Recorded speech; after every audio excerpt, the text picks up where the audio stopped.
Grazzi ħafna tal-li rġajtu naqqattu magħna. Mela bħalma kont qed ngħid qabel jiena rrid nuża dan il-programm biex nagħmel challenge serju lill-Ministru lill-MGRM u lil dawk kollha li qed jippruvaw jużaw il-liġi biex ineħħulna id-dritt li naħsbu u nitkellmu fuq dak li rridu aħna.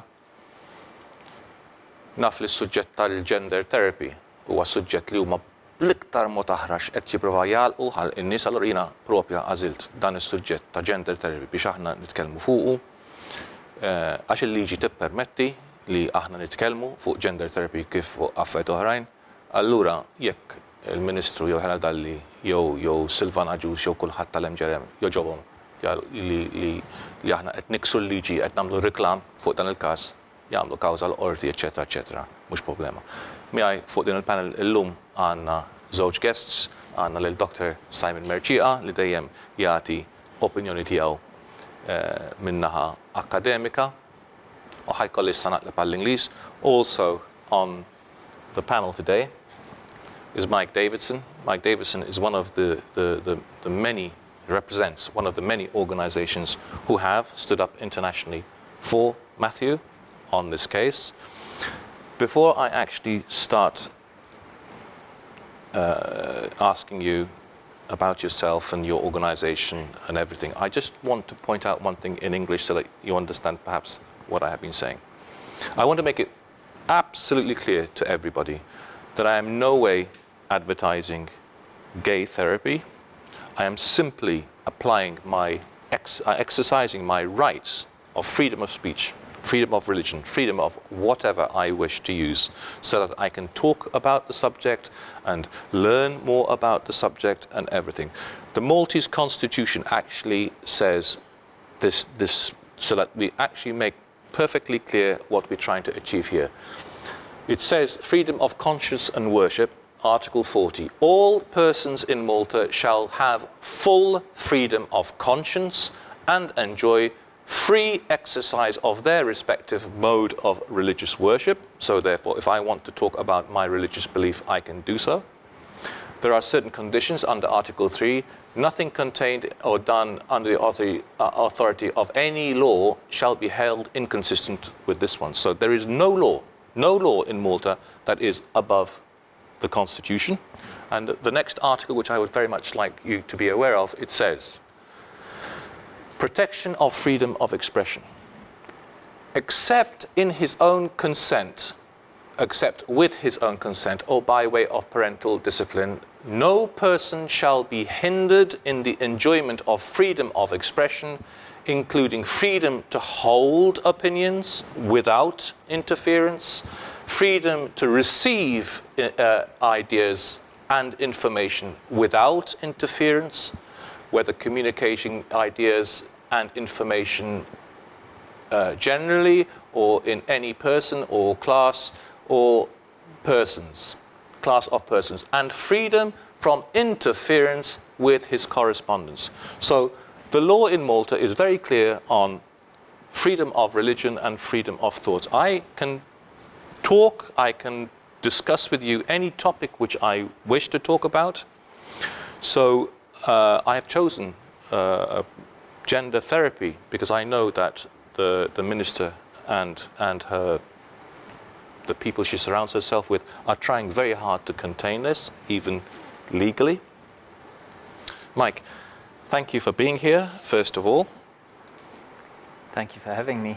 Before we carry on with the actual discussion, could you just kindly explain who you are, who you represent? I thought I'd leave this up entirely in your hands. Yes, I'm Dr. Mike Davidson, and I am currently leading Core Issues Trust, which is a registered charity in Northern Ireland.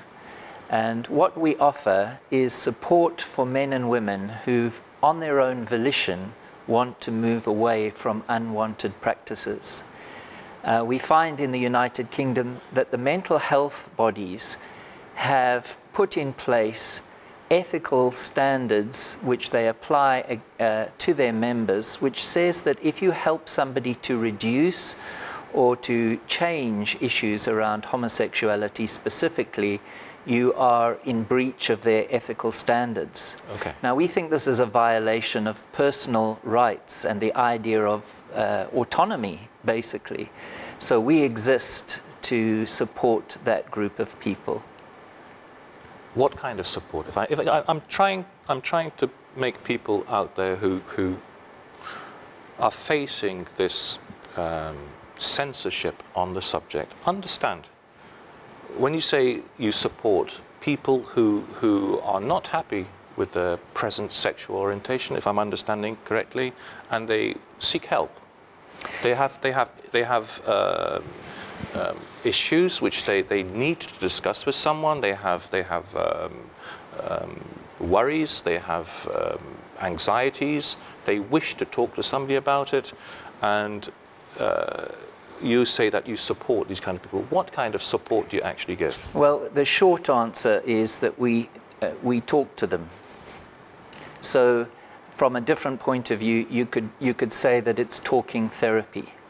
You have to understand that in the UK, the idea of therapy, or the term therapy and the term counselling, are not protected terms. What do you mean by that? Well, in some countries, so in Germany, in the United States, you cannot use the term psychotherapist unless you have a license that is registered by the state. That is not the case in the United Kingdom. Now, I progressed in my training as a psychodrama psychotherapist, but there came a time when there was a clash between my own values as a person who would hold to a Christian point of view, and what my professional body was saying about homosexuality. They were saying that you may not work in such a way that it could lead to a change in a person's sexual orientation. And I expressed my dissatisfaction with that on the BBC. And before I left the studio, I was told I was under investigation. So that kind of ended my professional career. Let me stop you there, because this is a very, very, very interesting point. What you've just said is, because in your conscience you had a dilemma, you had a question mark about what your professional body was saying about homosexuality, and you voiced this opinion, you were immediately stopped. Before the program finished, you were immediately stopped from pursuing that thought further. This is exactly what's happening in Malta right now. We have professionals who, by law now, cannot even entertain having a client come to them willingly, not pushed by anybody else. They are unhappy with their present life, whatever the issue is, and they want to seek professional help. The professionals, because of this new law that's been introduced, cannot even entertain listening to the issue, let alone finding a way forward to help the individual seeking the help on their own. So what happened to you is now happening also here in Malta. There are many professionals. I think, Simon, you might wish to come into this. You might know of people who have actually stated that they cannot even talk to someone who actually says to them, I need help with my sexual orientation or sexual preference or whatever. So this actually happened to you directly. So I interrupted you. Yes, that happened, and the result is chilling. There's a very high level of intimidation, so that professionals now are restricted in what they can do for a person who is genuinely confused about their sexuality. You know, I mean, these, if I may, I don't know, can these people be so anxious as to it really affecting their everyday life? You know, if I have this internal anxiety, who am I? What's wrong with me? it's a genuine, I'm not saying there is something wrong with them, but this could be a thought going in my head, what's wrong with me? I need help. I go and seek help and I can't find help. I personally think that is very dangerous. The problem is no research is being done about that. So we'll get endless research from the gay lobby or about the gay lobby. But in terms of those who are unhappy with their feelings and what they face in life and the restrictions that are on them, there's very little, in fact, I don't think there's any information apart from what we might provide. That's the concern. Where this leads is the end of any kind of academic debate. That's the first thing that goes. Debate ends. You may not talk about this. It's a done deal. The second thing that goes is no research can be done because no research money can be found. No publisher can be found. Everybody's afraid of looking at things from a critical point of view. And that's the immediate danger as far as I'm concerned. It's the end of critique. It's the end of criticality, and it is the development of an ideology that nobody is allowed to challenge. No, on this point I agree with you in the sense I'm not going into the issue whether it is good or not. Therefore I'm not a psychologist, I'm a historian. Therefore on that point definitely I cannot comment. But on the point that you hinder criticism and you hinder research of whatever type, whether in favor of gays or against gays. This is not the subject. Exactly. But to give the idea, whether it's in favor of freedom or not, research is research. Research is research. Therefore, that's the worst thing you can do. Obviously, then everybody has his own ideas. I teach history of sexuality and I love a lot Foucault. Foucault used to make laugh of the psychologists, as you know. All type, not just of the issue of well-being being given in the hands of psychologists. Okay, there were even the consequences for these ideas. Some were even tragic, but let's not go into that. That's another issue.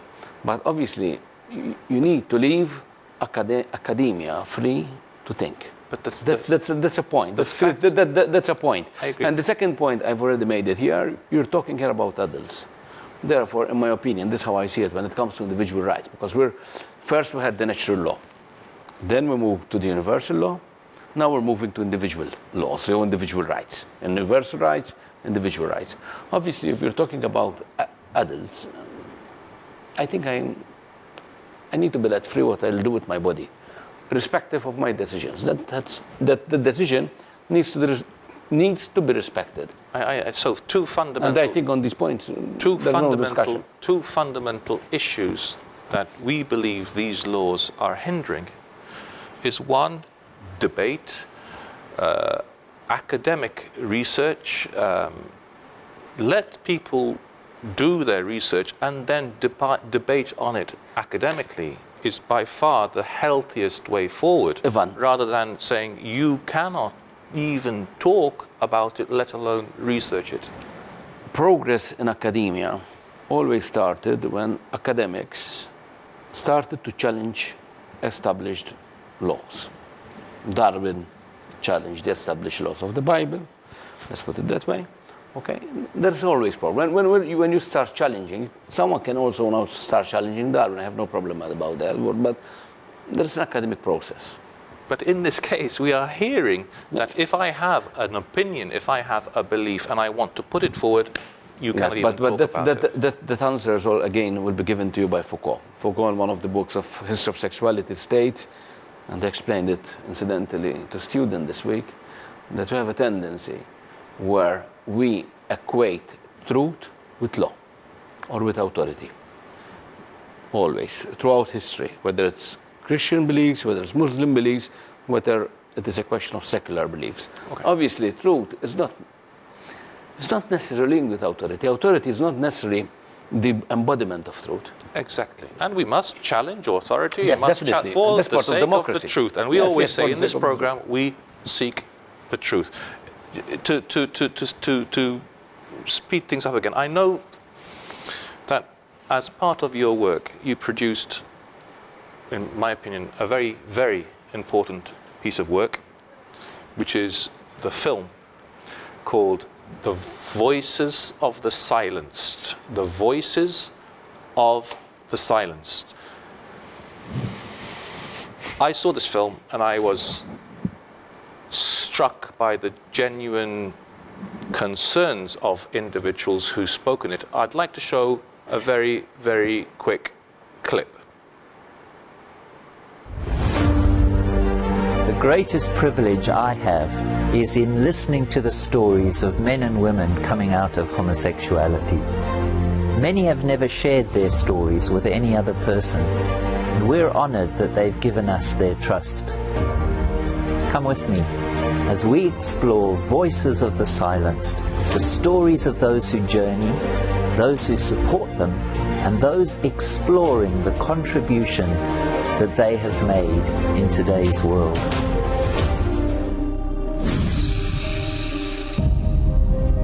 Christianity changed Europe completely. I mean, what we see now is the result of the Christian faith. Even Roman law, which became important later on in the history of Europe, was actually Christianized Roman law.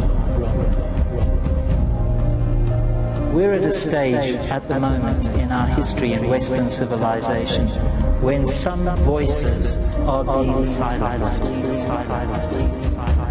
I use the term sexual politics to describe the rise of feminist politics and more recently homosexualist politics. And it's very striking that in the last 40 years or so, the elephant in the room in the Western world has been this rise of sexual politics. Where are we going to start? We don't have any moral or spiritual tradition that is acknowledged. Had certain compulsive behaviours, patterns in my life, which had come to a head and really started to interfere with my ability to function. Ich bin vom Beruf Sozialarbeiter und mit dem Thema Homosexualität. I began to feel very overly connected. Become a pre-op transsexual woman. I was born a boy and I lived as a woman for a number of years. So when I was around the age of 19, 20, I just finally opened up to a very good friend of mine. And we became very close very soon in our friendships and we really opened up to one another. Eigentlich erleben, dass ich nicht dazugehöre, dass ich nicht angenommen bin bei denen. And at some point, like, we started to become very dependent on one another emotionally. Desires to be close to men, but he's afraid to be close to men. And that tension is resolved in fantasy through sex. So this was a whole new world. And I was very facing Europe today is das Ego. ganz große Schwierigkeit. Ich heiße Gareth und ich bin I wish that I had been able to much earlier. We started to become very dependent on one another emotionally. And I have a deep heart for people now who are in my situation, who need help. For some people, homosexual practices just haven't satisfied their longings. And this is a group of people who resist the idea that homosexuality is normal. Voices of the Silenced allows them a safe space to be seen and to speak their truth. They speak against a backdrop that's often hostile and which misunderstands their motive in sharing their stories. People from all over Europe, America and Africa have allowed us to film them. And here are some, by no means all, of their faces.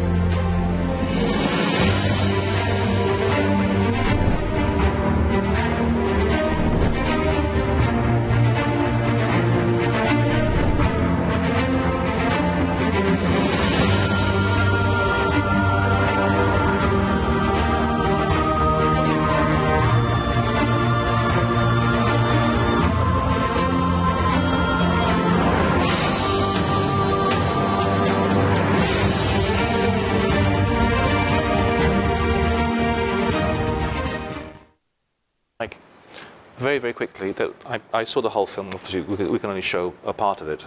Can you just give us a quick synopsis of what your aims were in producing that film? Well, simply to find the voices that have been silenced, that are not allowed to be heard, but genuinely have received help because they have wanted to go in a different direction in life. We wanted to give them a safe space where they could share their story. What kind of stories are they? The stories of people who had tried gay and had found that it was just inconsistent with how they wanted to live their lives. So they were in a gay lifestyle, they were happy to a point in that, but there came a day when they wanted to go in a new direction. And they did exactly that. They determined to change their lives and change their practices. So what we're saying here is, in that film, there are genuine people 15 who lived a homosexual life, who weren't happy in that life and wanted to change their lives. That's exactly the point. And they found resistance to this. What was the issue? Why couldn't they do that? Well, if they go to, certainly in the United Kingdom and in other parts of Europe, first of all, they find it so difficult to find a professional who will stand with them, because professionals are afraid to do it because of the stand that the ethical bodies are taking. And those who did find themselves with a professional were often given gay-affirming therapies and told that they wanted to move away from this because of systemic homophobia within society. So society was blamed for this. Now, of course, any professional has to make sure why a person is coming to therapy. If they've been pushed there by a spouse or by a church or by any person, that's not a legitimate therapeutic context. So anybody who is worth their salt is going to discern that and help the person to see that they have an individual right and need to be free to explore life. So what we do is explore this fluidity that a lot of people experience. And that's what the people in the film did. And by the way, may I give you a full presentation version? Thank you very much. Thank you very much. I've seen it, but I will cherish this because I believe in the freedom of expression, the freedom of, I believe that the only way to learn is to listen, to not to have people not say what they have to say. Going back to the film, before we conclude this part of the program, I just want to clarify in my mind. So what we're saying here is we have two sides of the argument when it comes to gay therapy. There are those who say gay therapy is wrong, it inflicts on people imposition of religion or whatever, because sexual orientation is fixed and therefore you cannot change someone. And then you have people who we've seen there who are not happy with their sexual orientation, who want to seek help but are finding a blockage, an institutionalized blockage, a legal blockage for them to seek help, which I think everybody should have the right to seek help individually. So we have two sides arguing that if these people go to seek help, then the danger is that they will be brainwashed, they will be forced to change their sexual orientation, and because it's fixed. And we have others who are saying, listen, if I want to go and seek any help that I wish, that should be available. Is this correct?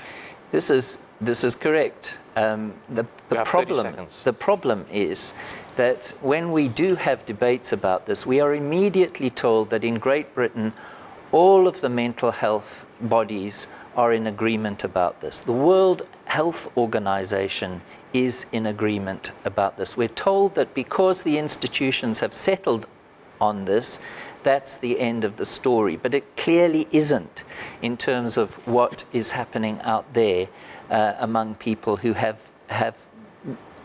this need.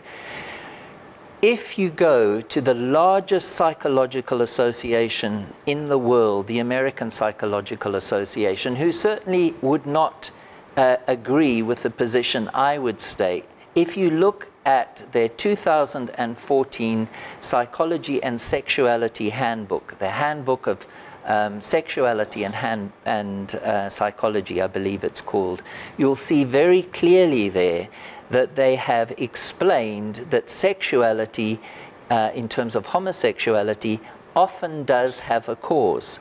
That in some cases, not all cases, abuse has taken place. Let me interrupt that, because this is let's explore these things in the next part of the program. We have to stop now for a break.